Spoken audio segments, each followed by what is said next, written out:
Ladies and gentlemen, thank you for standing by, and welcome to the fourth quarter 2020 Intel Corporation earnings conference.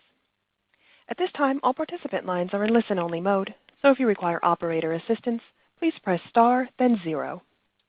After the presentation, there will be a question-and-answer session. To ask a question during the session, you will need to press star, then 1. Please be advised that today's conference may be recorded. I'd now like to hand the conference over to your host today, Mr. Trey Campbell, Vice President and Director of Investor Relations. Please go ahead. Thank you, operator, and welcome everyone to Intel's fourth quarter earnings conference call. By now, you should have received a copy of our earnings release and the earnings presentation. If you've not received both documents, they're available on our investor website, INTC.com. The earnings presentation is also available in the webcast window for those joining us online. I'm joined today by our Chairman of the Board, Omar Ishrak, our incoming CEO, Pat Gelsinger, our current CEO, Bob Swan, and our CFO, George Davis. In a moment, you'll hear brief remarks followed by Q&A. Before we begin, let me remind everyone that today's discussion contains forward-looking statements based on the environment as we currently see it, and as such, does include risks and uncertainties. Please refer to our press release for more information on the specific risk factors that could cause actual results to differ materially. A brief reminder that this quarter we have provided both GAAP and non-GAAP financial measures. Today, we will be speaking to the non-GAAP financial measures when describing our consolidated results. The earnings presentation and earnings release available on INTC.com include the full GAAP and non-GAAP reconciliations. Given our CEO transition, I want to clarify 2 points ahead of remarks and Q&A. 1, we will be providing Q1 21 guidance on this call, but we'll provide full year guidance for 2021 at a later date, no later than our next earnings call in April. Second, we'll be providing more commentary on our progress on 7 nanometer with specifics on our manufacturing plans for our 2023 products to follow after Pat joins us in mid-February. With that, let me hand it over to Omar. Thank you, Trey, and good afternoon, everyone. Thank you for joining us. As you've heard, Intel has been in the midst of a major transformation to strengthen our CPU franchise while evolving into a multi-architecture XPU company. The business is well positioned to capitalize on key technology inflections and extend our reach into fast-growing markets. Under Bob's leadership, Intel has made significant progress on this strategy and once again delivered record results in the past year, which Bob and George will detail shortly. But before that, I'd like to say a few words about the CEO transition we announced last week. This decision came after very careful consideration and planning by the board and in partnership with Bob. Pat Gelsinger will rejoin Intel on February the 15th as our new CEO and a member of our board. Bob will remain in his role until then and will work with Pat to ensure a seamless transition. On behalf of the entire Intel team and board of directors, I'd like to thank Bob for his leadership and significant contributions through this period of transformation for Intel. The company faced challenging issues when Bob took over, and he has been a fantastic leader. Bob clarified Intel's growth strategy, re-energized its culture, and made significant progress on improving execution. He leaves Intel in a strong strategic and financial position, and we deeply appreciate his ongoing guidance during this transition. Last week, Bob and I introduced Pat to Intel employees around the world who gave him a very warm welcome. We believe this is the right time to make this change, and we are confident Pat is the right person to lead Intel forward. In addition to deep technology expertise and unique insights on Intel's technology evolution based on 30 years as a leader here, Pat brings a distinguished record of driving growth and performance and shareholder returns. He lives by our values-based cultural leadership approach and has a hyper-focus on talent development and operational execution. In sum, the board is confident that Pat, together with the rest of the leadership team and our incredible, dedicated 110,000 employees around the world, will ensure strong execution of Intel's strategy, build on its record of product leadership, and capitalize on the significant opportunities ahead to create long-term shareholder value.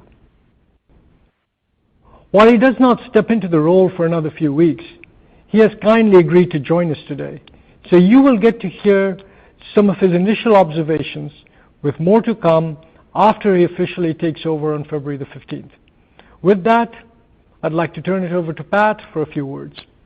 Thanks, Omar, for the kind introduction. It's a pleasure to be here with you all today. I am thrilled and humbled to be coming home to my dream job as Intel's CEO. I was only 18 when I first joined Intel, and I am proud to say I spent the following 30 years learning from such industry giants as Grove, Moore, and Noyce. My experience at Intel has shaped my entire career, and I am forever grateful for the opportunity to now lead this great company. I have tremendous regard for Intel's rich history of innovation and the world-changing technologies invented here that now power the world's digital foundation. I can't wait to help lead this great technology innovator during a critical time of change and disruption. I know you're all very anxious to hear more from me on our long-term plans, and I'll be sharing my detailed perspectives after I assume my new role mid-February. That said, I do want to provide my views specifically on 7-nanometer progress. I've had the opportunity to personally examine progress on Intel's 7-nanometer technology over the last week. Based on initial reviews, I am pleased with the progress made on the health and recovery of the 7-nanometer program. I am confident that the majority of our 2023 products will be manufactured internally. At the same time, given the breadth of our portfolio, it's likely that we will expand our use of external foundries for certain technologies and products. We will provide more details on this in our 2023 roadmap once I fully assess the analysis that has been done and the best path forward. Bob and George will walk you through the financials and provide guidance for the first quarter shortly. We are holding off on providing guidance for the full year until I join, but we will do so in a timely fashion no later than on our next earnings call in April. Looking ahead, the world is becoming more digitally connected, expanding the market in front of us. Intel is the only semiconductor company in the world that has the depth of intelligent silicon, platform vision, design and manufacturing capabilities, and scale that our customers need to fuel their next generation innovations. There is enormous opportunity ahead for Intel, but to be able to seize these opportunities, we have to deliver the best products and stay ahead of our customers' needs. We need to become more agile in a very competitive market. We need to execute flawlessly and deliver on our commitments. We need to passionately innovate with boldness and speed. Intel culture and values must be healthy and vibrant, assuring our ability to attract and retain the best engineering talent in the world. I look forward to working with the incredibly talented global Intel team and industry partners to continue delivering the best technologies for our customers around the world. I also look forward to engaging with you, our shareholders, in the coming months to hear your perspectives and discuss our vision and strategy for Intel. We will position this company for sustained growth and leadership for our industry, our country, and an increasingly digital world. I also want to extend my deepest respect and appreciation to Bob for his leadership and significant contributions to Intel through this critical period. I'm just starting to dive into the business, but already am confident that the strong foundation and progress achieved under his leadership put us on the right track to build on Intel's great history and to create value for our customers and shareholders in the years to come. Thanks again. Bob, over to you. Thanks, Pat, and welcome back to Intel. It has been an honor to lead this incredible company and its talented team. It gives me great confidence in Intel's future, knowing that I'll be passing the baton to Pat, whose technology expertise, industry knowledge, execution track record, and commitment to our company is indisputable. Over the last 2 years, we made significant progress on our strategy to transform Intel into a multi-architecture XPU company, to move from silicon to solutions, and to contemporize our IDM model. I am proud of what we were able to achieve together as an Intel team in a relatively short period of time, and echo Omar's words that Intel is in a strong strategic and financial position as we make this transition. As demonstrated by the results we announced today, demand for Intel's innovative technologies remains very strong, and our investments to capitalize on future growth opportunities are paying off. Our Q4 results significantly exceeded our expectations, capping off our 5th consecutive year of record revenue. We generated $20 billion in revenue and $1.52 in EPS, exceeding our guidance by $2.6 billion and 42 cents, respectively. For the full year, we delivered $77.9 billion in revenue, up 8%, and $5.30 in EPS, up 9%. The client, data center, memory, and Mobileye businesses each set all-time revenue records. In Q4, we continued to advance our 3 strategic priorities: improving our execution to strengthen our core business, extending our reach to accelerate growth and redefine our position in the industry, and continuing to thoughtfully deploy capital to create value for our shareholders. Let me briefly discuss some of the highlights. Starting with improving our execution to strengthen our core business, let me start with an update on process technology and our product roadmap.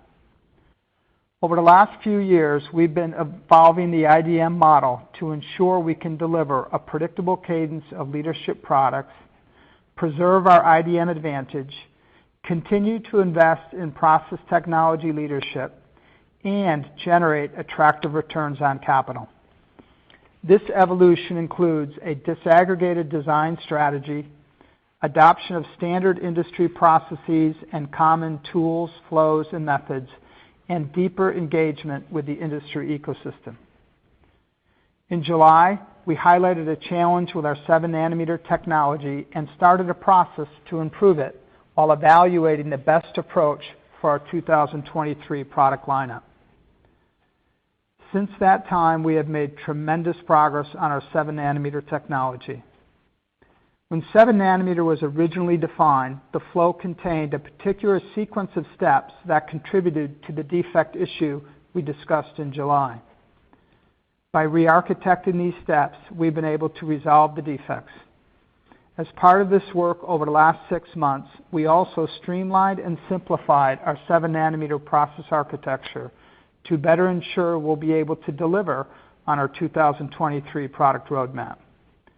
The inline data we have been collecting and our pipeline of proven yield development projects gives us confidence in our ability to deliver on our commitments going forward. At the same time, as Pat mentioned, we will continue to leverage the relationships we've developed over the years with our external foundry partners and believe they can play a larger role in our product roadmap given our disaggregated designs. Once Pat has had a chance to join, he'll further assess our analysis and drive the final manufacturing decision for our 2023 CPU products. Therefore, we'll communicate that decision soon after he takes over, but not today. Turning to products, we've qualified several new products in the fourth quarter, and we have an incredibly exciting lineup of CPUs for 21 and 22. Just a couple weeks ago at CES, we introduced more than 50 processors, resulting in more than 500 new designs for laptops and desktops coming to market in 2021. We are also seeing tremendous market response for PCs based on our new 11th Gen Intel Core Tiger Lake processors. Our PC customers now have more than 150 Tiger Lake-based systems in the market, well ahead of expectations. We believe we gained market share as PC CPU units grew an impressive 33% in the quarter. In a market where competitors are seeing supply challenges, this is a powerful example of the incredible value and scale of our factory network as we continue to deliver greater performance and cost efficiencies for our customers. Moving to data center, we are now shipping our first 10-nanometer based Xeon Scalable CPU, Ice Lake, and will be ramping volume through the first quarter. Customers are going to see significant value in Ice Lake across cloud, network, and edge workloads with excellent performance improvement and innovations such as PCIe Express Gen 4, next generation Intel Optane persistent memory, and security enhancements such as SGX. As we look ahead, we are excited about the capabilities we are bringing to customers with Alder Lake for mobile and desktop PCs and Sapphire Rapids for the data center. These products take advantage of our enhanced SuperFin process technology and numerous architectural improvements, and both are broadly sampling to customers. We will qualify Alder Lake desktop and notebook for production and begin our volume ramp in the second half of 21. And we expect production qualification of Sapphire Rapids at the end of 2021. In the expanded market opportunity in front of us, CPUs are critical, but multiple architectures, or XPUs, will be required to help customers optimize for specific workloads.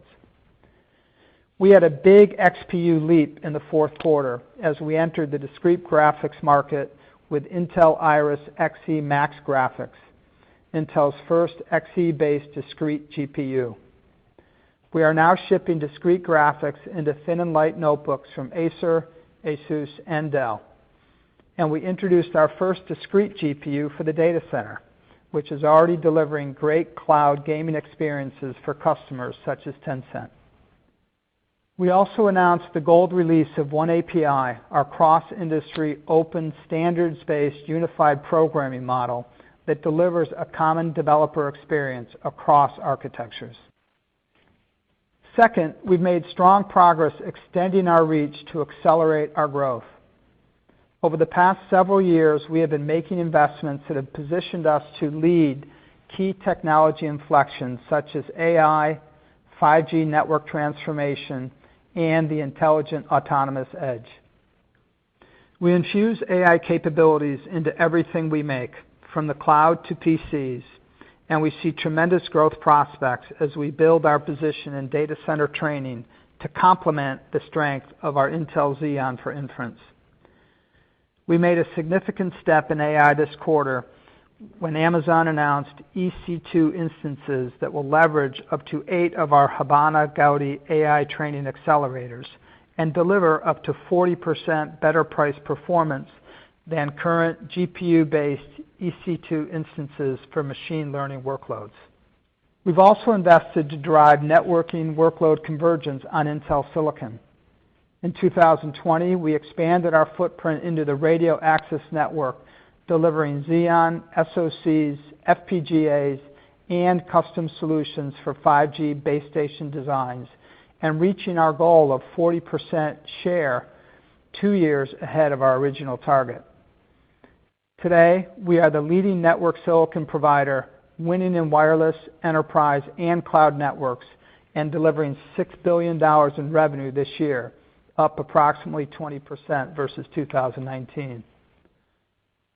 Finally, we have enviable assets to lead the explosive growth of intelligent and autonomous edge computing. Our IOTG and Mobileye businesses have a combined annual revenue of $4 billion. Mobileye delivered a record fourth quarter and had an explosive start to 2021 with a number of exciting CES announcements. Third, we maintained our discipline in thoughtfully allocating our shareholders' capital. Since 2015, we have grown revenue by more than $22 billion and more than doubled EPS. We've driven spending from 36% of revenue to 25% of revenue, while investing in manufacturing capacity expansion, adding more than $1 billion of R&D targeted to higher growth initiatives, and focusing our product portfolio. As a result, we anticipate approximately $12 billion in proceeds from our NAND and McAfee exits over time. At the same time, we've been delivering substantial capital returns to shareholders, including $19.8 billion in 2020 alone through dividends and share buybacks, the latter of which included a $10 billion accelerated share repurchase announced in August. Building on this, today we announced that we are increasing our annual dividend by 7 cents, or 5%, from $1.32 to $1.39 per share. Before I pass it to George for more details on our fourth quarter results, I want to reiterate that I couldn't be more proud of the team at Intel, and I cherish the time I've spent here. I look forward to watching Pat and the team's continued progress as they build on Intel's purpose to deliver breakthrough technology that enriches the lives of everyone on the planet. I also thank our investors and analysts on the line today for their continued support of Intel and for our valued engagements over the years. Thanks, Bob, and good afternoon, everyone. Q4 marked a much stronger than expected finish to a record year. Both Mobileye and our PC-centric segment achieved record quarters.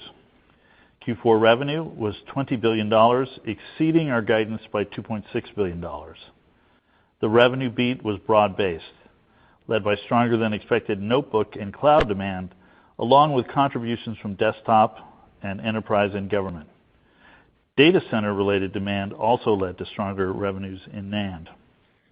Gross margin for the quarter was 58.4%, exceeding guide by 3 points due to flow-through on higher revenue and the benefit of Ice Lake server achieving production qualification prior to year-end.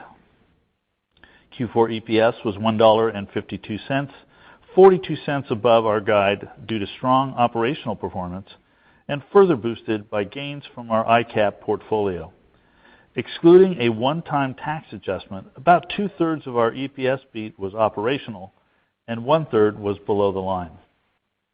For full year 2020, we achieved record revenue of $77.9 billion, $4.4 billion higher than our January guide, which reflects a one-year acceleration relative to our 2019 Investor Day target.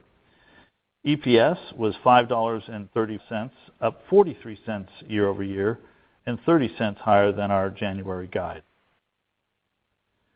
We generated $21.1 billion of free cash flow, up 25% year on year, and returned 94% of free cash flow to shareholders.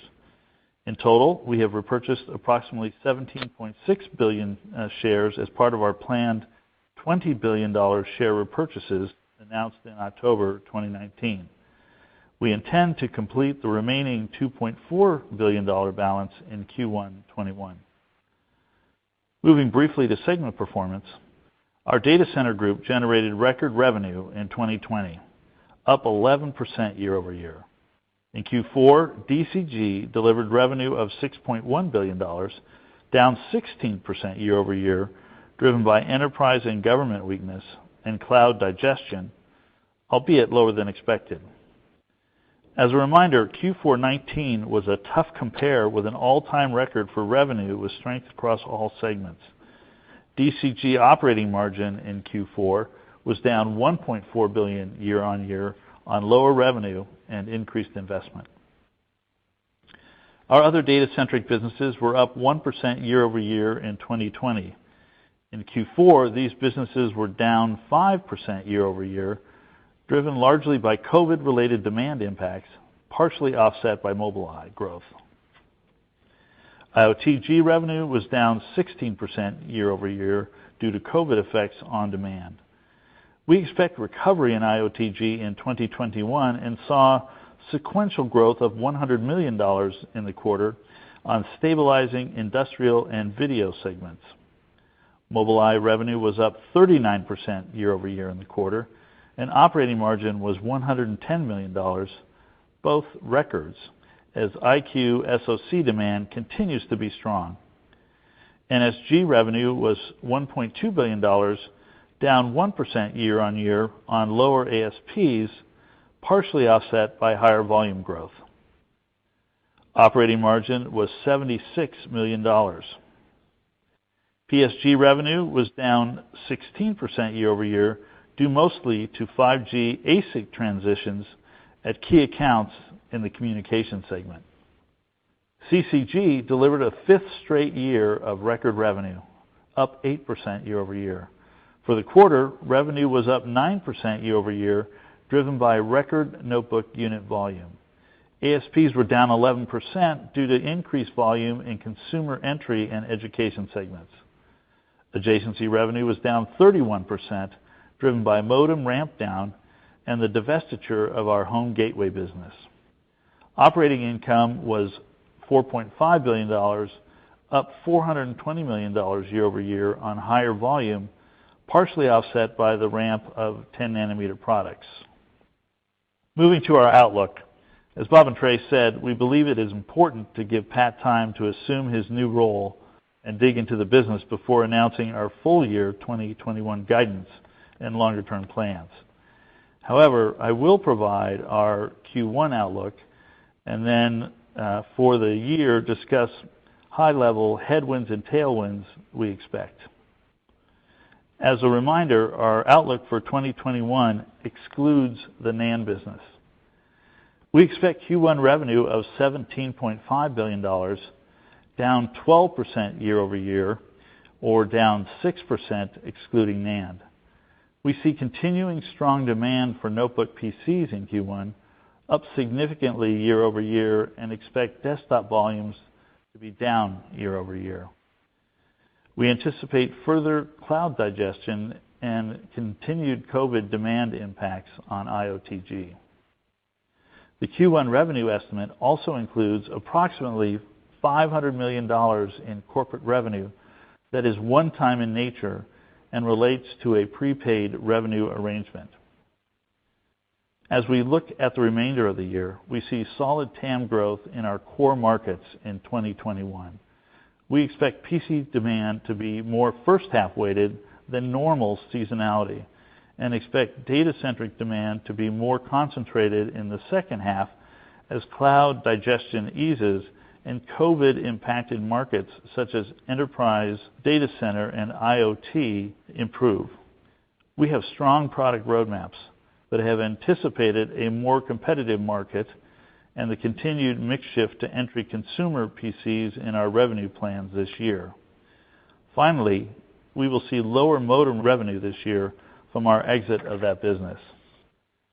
Gross margin in Q1 is expected to be approximately 58%, down year over year by approximately 4 points on mix-related ASPs from lower Xeon XCC volume and higher small core PC units, partially offset by lower margin impact from divested businesses and some improvements from our DCG adjacencies. Q1 operating margin is expected to be approximately 30%. We are forecasting EPS of approximately $1.10 per share and a tax rate of 14.5%. With that, let me turn it back over to Trey and get to your questions. All right. Thank you, George. Moving on now to the Q&A. As is our normal practice, we would ask each participant to ask just one question. Operator, please go ahead and introduce our first caller. Our first question comes from the line of C.J. Muse with Evercore. Yeah, good evening. Thank you for taking the question. Bob, it's been a pleasure working with you, and Pat, congrats and best of luck.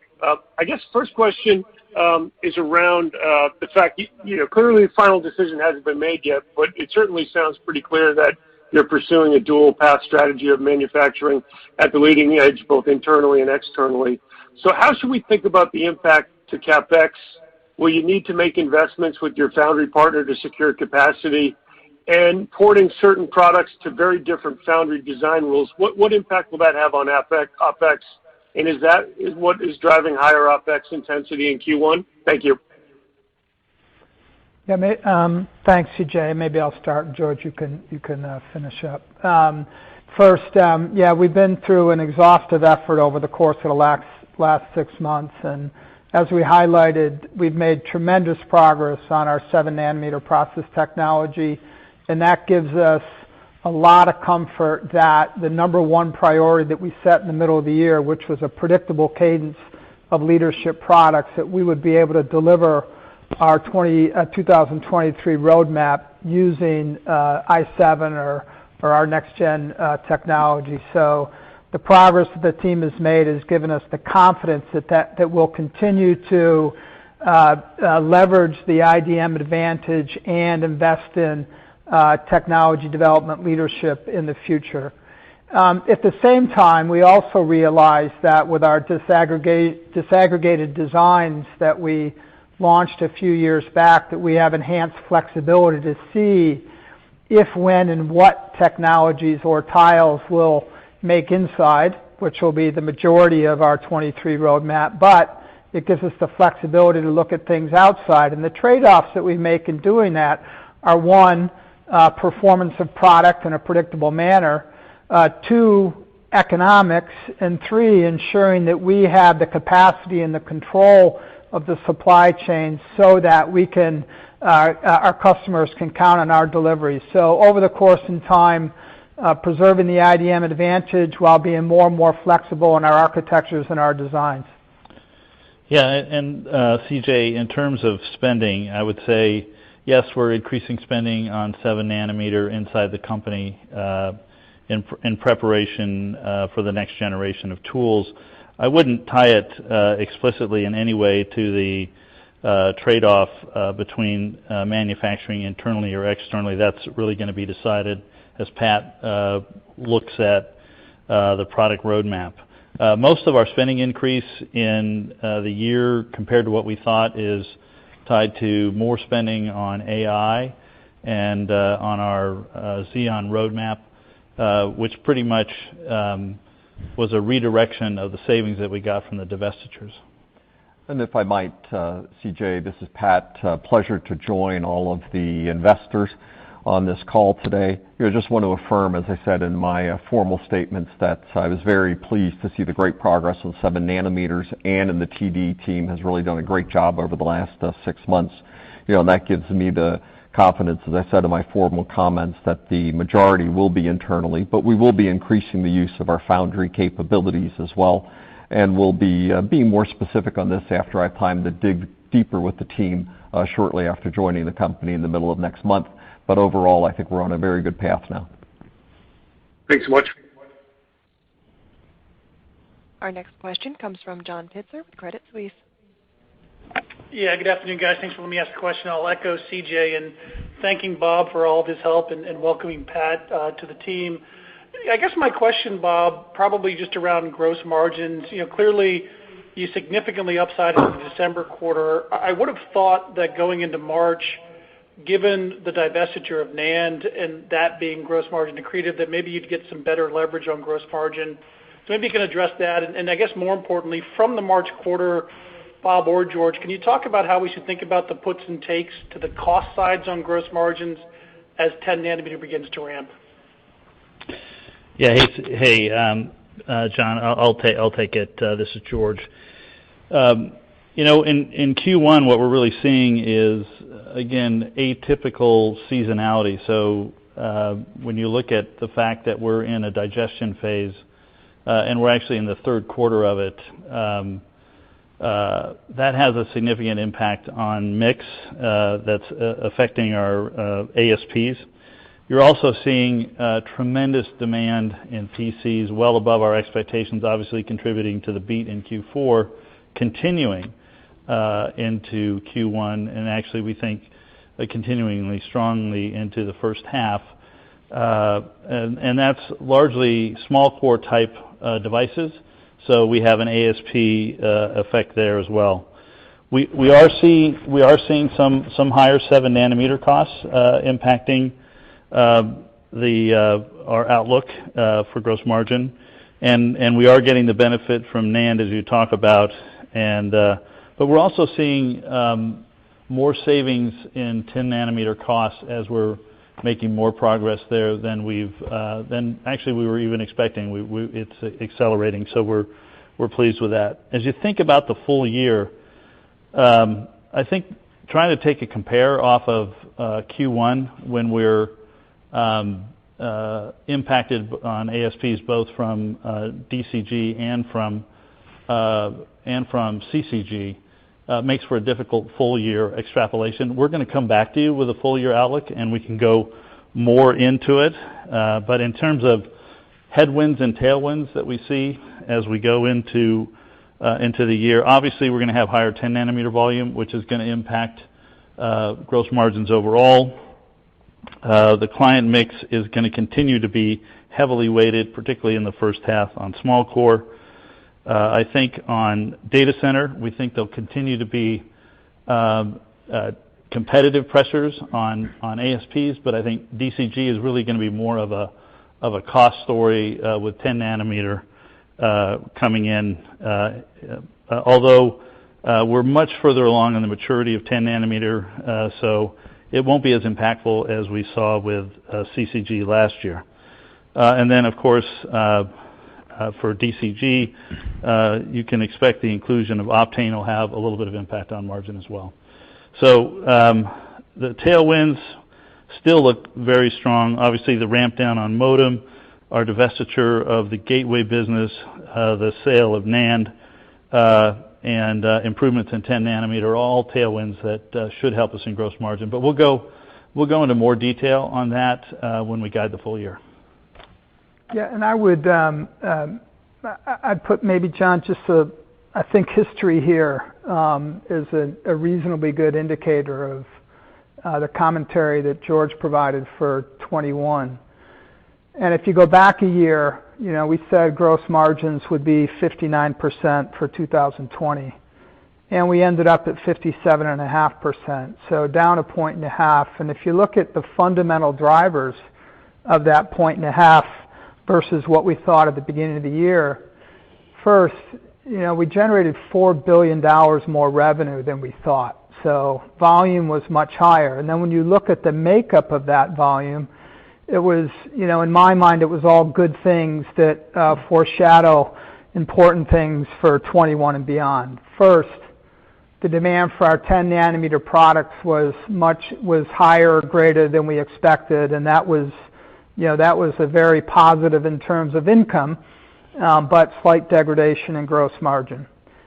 Second, the PC demand that we experienced during the course of the year, which relative to where we were at the beginning of the year was off the charts, including what we believe was share gains in the fourth quarter, came predominantly with consumer entry and education. So those two segments tend to be lower margin, but real strong demand, and that was the gap that we didn't fill when we were capacity constrained last year. So I think in terms of the mix of more 10 nanometer, much more PC demand at the lower ends, those were things that drove down less margin percent, but a lot more income than we expected a year ago. And those things, as George mentioned, going into 21 are going to be, you're going to have a much better mix because of the exit of modem and NAND. Number one. Number two, 10 nanometer product cost, as George mentioned, is going to get much better during the course of the year. Number three, 14 nanometer is going to be more fully depreciated equipment. Those three things are very positive as we go into the year. At the same time, George flagged two issues. One are those mixed dynamics of PC TAM we think is going to be relatively strong, but we do believe it's going to be at the lower end. Education will be a big part of that demand. That has lower margin. And we renewed our commitment to 7 nanometer process technology, and that in fact will have a degradation. So in so many ways, we generated a lot more income and revenue in 2020 as the adoption of our 10 nanometer products and lower end and consumer were very positive impacts for earnings. And those trends you'll see as we go in the first quarter and throughout 2021. That's a great explanation. Thanks, Bob. Our next question comes from Joe Moore with Morgan Stanley. Great, thank you. I wonder if we could drill down on the progress on 7 nanometer. If I look back at the comments from July, you had talked about having your first client product first half of 23. Is that still the right? I know I don't want to be too granular about time frame, but it seems like early 23 versus late 23 would make a big difference. Are you still kind of on the track that you talked about in July for the first 7 nanometer output? Yes. I think at the time we said that in effect, given the process challenges we were dealing with, that the product roadmap we expected to shift a couple quarters into 23. And as normal, client will likely go first and server will go after that. So the expectation is in our focus in improving 7 so that we can hit that predictable cadence of leadership products in 23. We have dramatically improved our confidence in our ability to hit that product roadmap schedule that we talked about at the time. That's very helpful. Thank you very much, and congratulations, and thanks for all your help the last few years. Thank you. Our next question comes from Vivek Arya with Bank of America. Thanks for taking my question, and congratulations and best wishes to Bob and Pat. Bob, my question is, if you're saying Intel will get to 7 nanometers by 2023, the competitive foundry products will still be one node ahead. TSMC is planning to ramp their 3 nanometer node next year, right, and will probably have a much bigger ramp by 2023. So I'm curious, what does Intel need to do to kind of match or leapfrog foundry capability? Because in the 2 or 3 years that you're trying to get to your 7 nanometer, competition, several with ARM-based capabilities, is still making progress. So I'm just trying to think to what is kind of the conceptual state of competitive play when we get to 2023. Thank you. Yeah, Vivek, two things, and we've talked about this a bit over the last couple of years. But first, our belief on delivering leadership products over time is going to be dependent on a multitude of factors.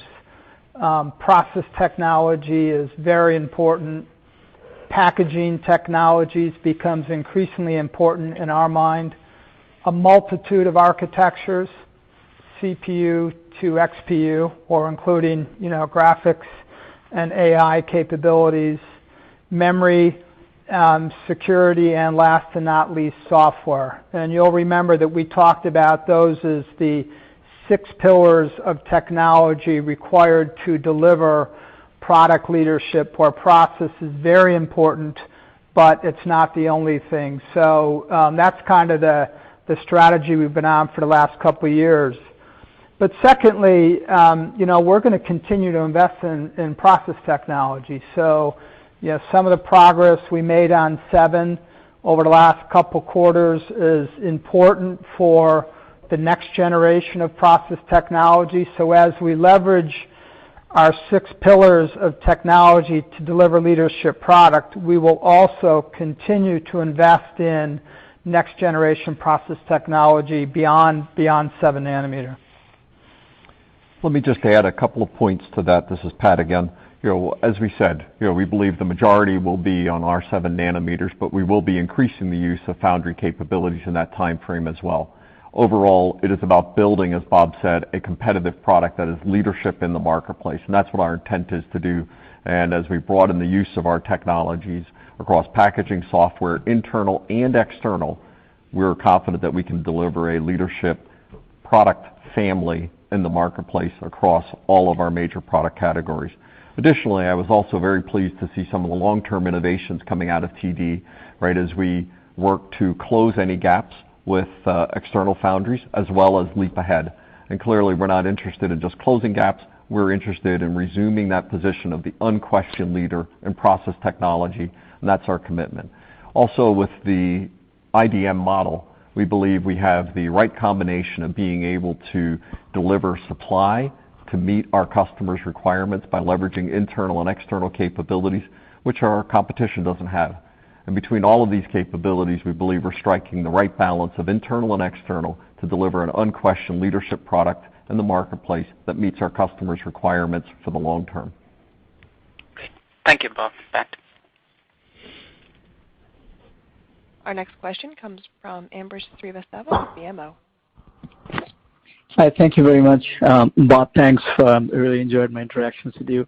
I had a question for you, Pat, and I don't believe everything I read in the press, but and even if you did look at the opportunity earlier, I just wanted to get a feel from you, what really appealed to you when you looked at this opportunity versus a very successful stint at VMware, especially in light of the challenges Intel has had, which we could argue Bob inherited from before. So can you just help us understand kind of what are the challenges and the opportunities that you saw which got you to this role again? And welcome back, by the way.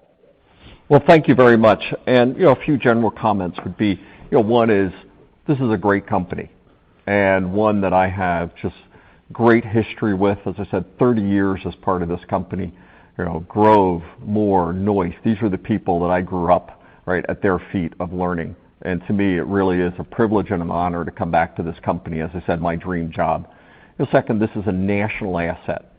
This company needs to be healthy for the technology industry, for technology in America. And to me, it's an opportunity to help and to unquestionably put Intel and the United States in that technology leadership position. So I'm excited by that opportunity to do that. It was also very exciting to see the unity of the board in calling me to the role. And with that, working closely with the board and their enthusiasm to bring me into the company, as well as the alignment on the look-forward strategy that we're laying out. And those together, and I say the timing wasn't necessarily, I was enjoying my time at VMware, but the opportunity to come back now, be part of this great company. And Intel has gone through cycles before, right? And clearly, as I was here, economic cycles, we've had periods where we were ahead and periods where we were behind. Others, personally, I was very involved in, the period where we were very, diminished in the marketplace and late to the multi-core. And in that period of time, in 2005 through 2009, we turned around the company and unquestionably established the leadership position after a period where many were questioning the ability of the company to be successful yet again. Great companies are able to come back from periods of difficulty and challenge, and they come back stronger, better, and more capable than ever. And that, I believe, is the opportunity at Intel, and I'm confident that this company has its best days in front of it, and I am looking forward to the opportunity to be part of that. Thanks, Pat. Our next question comes from Stacy Raskin with Bernstein Research. Hi, guys. Thanks for taking my question. And Pat, welcome to Intel. Glad to see you here. I'm going to address the elephant in the room a little bit. And Pat, I understand your initial perspective on 7 nanometers from looking at it for a short period of time. But at the same time, look, I got to say, the company was telling us for a year that 7 nanometers was on track, that it looked great, and then all of a sudden it wasn't, to the point of considering potentially massive strategic shifts. So now, I guess how can we as investors have confidence that after a brief look that you've given at this point that things really are on track? What are you seeing that gives you that confidence, and how should we think about the current process and I guess and how they feed into the risks potentially to future nodes, since it sounds like you're sticking around on internal manufacturing, especially just given what we've seen at both 7 nanometers but also 10 and 14, the last several nodes where we've had problems. Like, how do we get that confidence? Well, I would also say that Bob and the team have been working on this for the last 6 months diligently. So even though my investigation was really just a few days, I'm looking at data that's been thoroughly analyzed, trends over the last 6 months that clearly is bringing them to a point of greater confidence for it. I looked at that data. I came to the same decisions that they were. At the same time, we're pausing, to say that everything is resolved, to give me a little bit more time with the team to understand the roadmap and to dig deeper into those decisions. And like we said, we'll be giving more clarity on that in the near future after I've had time to analyze it more carefully. Also, the team has been making adjustments of leadership. Ann has been doing a great job as we moved her into that role. You'll be seeing we're making adjustments in the leadership of our product development teams as well. Where talent is going to come into the company. They're excited about the roadmap that we're on. You might have seen we just announced a new fellow coming back, one of my absolute favorites when I was here, and Glenn Hinton coming back to the company. And you'll be seeing other announcements of key leaders coming back in. So I think the team has been doing a great job getting us to this point. I expect with the leadership, the roadmap, and a few more weeks of analysis, we'll be making very solid decisions that allow us to put the company on a path that is merited to the great foundation that Intel has had in the past. Got it. Good luck. Thank you. Our next question comes from Harlan Sur with J.P. Morgan. Good afternoon. I want to welcome back Pat to the team, and Bob, thank you for all the contributions and support over the past few years. Underlying the strong performance of the data center group last year was the continued penetration of Xeon, ASICs, and networking connectivity solutions into your large 5G service provider customers. as they continue to virtualize the core and radio access parts of their networks. I think this helped to drive the 50% growth in data center adjacencies last year. Your networking compute segment was $6 billion and up 20%, as you mentioned. So just given the continued build out of 5G this year, does the team continue to see double-digit type of growth profile for the networking compute segment this year? And compute networking has been a segment where Intel, I think, still owns 100% share in the x86 server CPU market. Are you guys starting to see competition stepping it up in this fast-growing segment? Thanks for the question. You gave most of my answer in your inquisition. I mean, first, as we've been saying for the last couple of years, that we view 5G and network transformation as a significant opportunity for us to expand the role we play as more and more compute moves from the data center to the cloud to the network, and those dumb pipes become smarter and smarter pipes. So this has been a pretty large thrust for us for the last several years. We've made tremendous progress in migrating a custom-oriented environment to general-purpose compute, and that has been a big source of growth from $1 billion business probably 5 or 6 years ago to $5 billion last year. That came primarily by leveraging the core GPU in the network environment.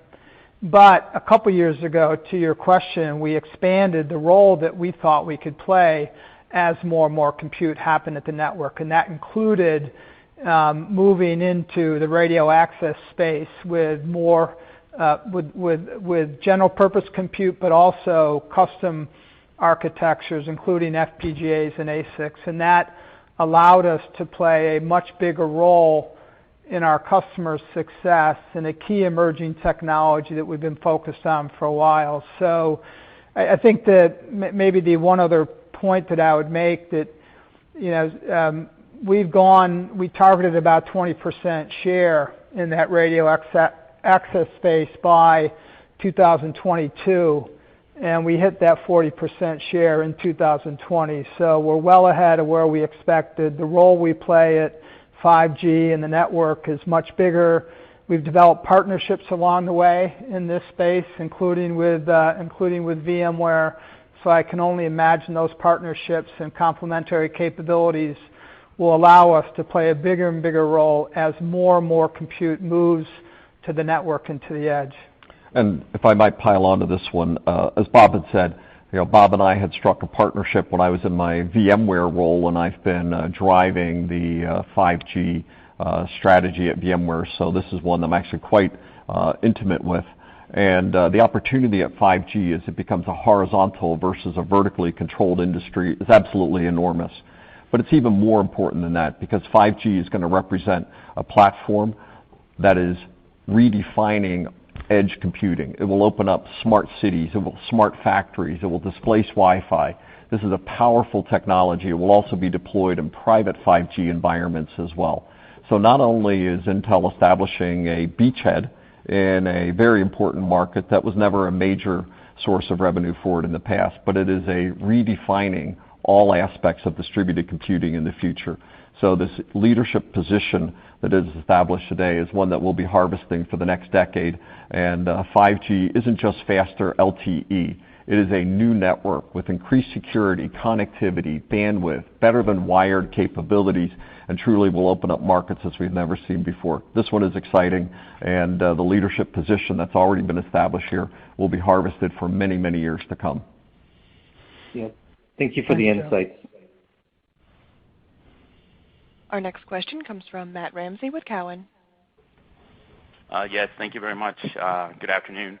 And thanks, Bob, for everything. Pat, welcome home. I guess my question is a bigger picture one, and Pat, you had mentioned a little bit about this in one of your previous answers. And I guess the question is to Omar, yourself, and to Bob.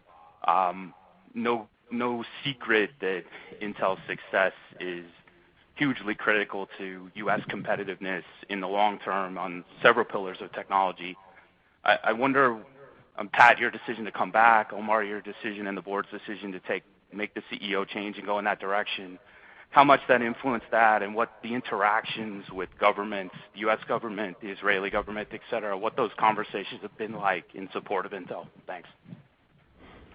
Well, let me take that on. First of all, the board has a succession planning process which we are looking at, and we felt that this was the right time to make the move in the partnership with Bob, and there was no real government influence or anything like that in this decision.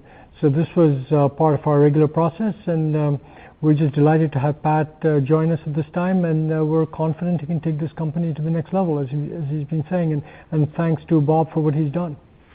So there was no other motive other than the regular succession planning process that the board does have. And then on the specific question about the dynamics and discussion with kind of the U.S. government on, or maybe just our foundry capabilities. We've been talking about this for a couple years, and I think the implications of a couple years ago increased trade tariffs, now more increasing trade restrictions. At the time, we saw that as a challenge because China is a large market for us, but also as a big opportunity. And the big opportunity were on two fronts. In the event of an increasingly East versus West world, we saw an opportunity for us to play a bigger role in 5G. So we talked about that, and I think as a result of the incremental investments we've made, the team has made tremendous progress on our 5G space. At the same time, we also talked about addressing a growing need in an East versus West world where there are dual supply chains and increased anxiety about having all your technology dependencies more in the East. So for us, what that meant was engaging both with the U.S. government and with commercial players who just were increasingly anxious about their exposures. And what we've heard from the U.S. government is, one, we need advanced access to advanced microelectronics technology and manufacturing here in the U.S. We need greater industrial manufacturing base here in the U.S., and we need a safe and secure supply chain increasingly here in the U.S. And with those three things, and this is both U.S. government and commercial customers, we're the only company that can really check all three boxes. So along the way, as you know, Matt, we told the U.S. government that we would be in a position to, for the good of the industry, frankly, for the good of the country, for the good of Intel, we would leverage our competencies, our capabilities to provide foundry services to the U.S. government, and then been working very closely because foundry services require scale. How do we make sure that we have the technology that can meet both USG needs and commercial players' needs? And that's a dialogue that has been back and forth for a while, and we think we've played a role both with ourselves and the Semiconductor Industry Association in trying to shape some of the incentives coming out of Washington that, in effect, do a more effective job in leveling the playing field to invest in foundry services here in the U.S. Thank you very much, Bob. That was helpful. Our next question comes from Timothy Arcuri with UBS. Hi, thanks. I guess I had a broader question on just captive versus foundry as well. And Bob, you had an interview, I think maybe it was a month ago, maybe it was 6 weeks ago, where you talked about licensing or the possibility to basically license a process from a foundry rather than just strictly outsourcing to a foundry. And you said that yes, that is actually possible that you could do that. I mean, that would be quite a tectonic shift. And I guess since Pat's also on the phone, I just wanted to ask you, is this something that's remotely on the table as you sort of think about this? Thanks. Well, I'll be a little more generic. I think what I said is that our focus is on how do you deliver a predictable cadence of leadership products, preserve IDM advantages, and invest in technology development, and along the way, how, as a company, be much more open in engaging with the ecosystem to make sure we understand the inherent technologies that are out there and embrace technologies to the extent they might be better than what we have or not as critical in the determination of product performance differentiation.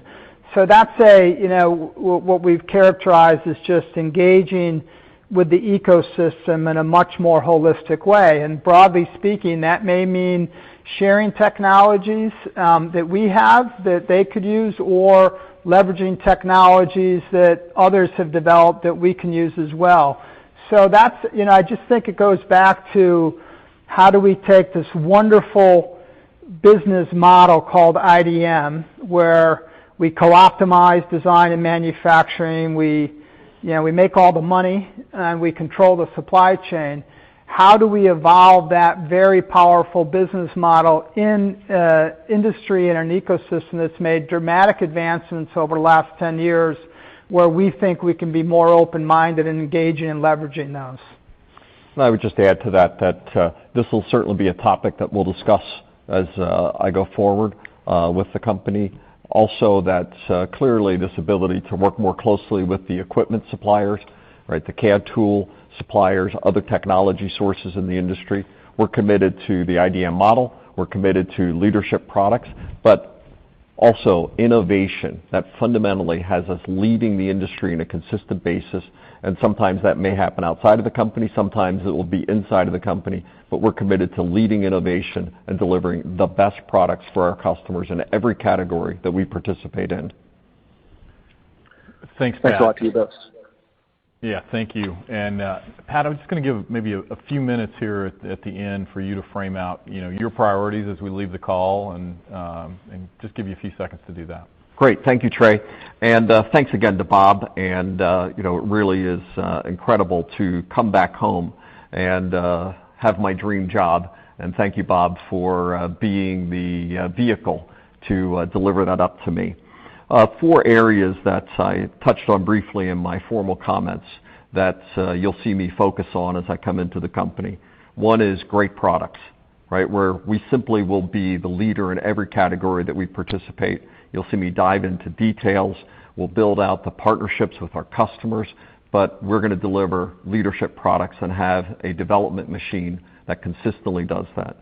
Then execution.